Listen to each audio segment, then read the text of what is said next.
Variante inglese del coronavirus, non ci sono ancora riscontri sulla presenza in Veneto, ma serve il tempo necessario per sequenziare il virus, così il presidente della regione Zaia nel quotidiano Punto Stampa, dopo l'avvio anche in Veneto dei controlli sulle persone arrivate dalla Gran Bretagna.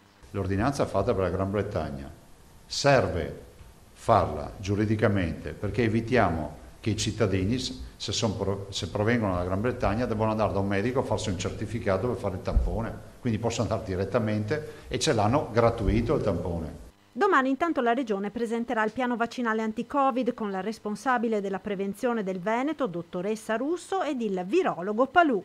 Domani ho inteso accompagnare proprio questa conferenza stampa con la dottoressa Russo che vi dà i numeri del piano vaccinale e vi dirà qual è la potenziale di fuoco nelle vaccinazioni, che sono volontarie.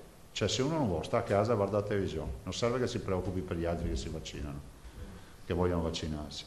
Dall'altro avete il massimo esperto di vaccini. Oggi è stata anche una giornata importante sul fronte delle nomine. È stato nominato il dottor Luciano Flor, segretario regionale della Sanità e quindi successore del dottor Mantoan. Ovviamente ringrazio il dottor Mantoan per il lavoro svolto. È stato fatto un avviso pubblico, precisa il governatore, e sono giunti molti curricula.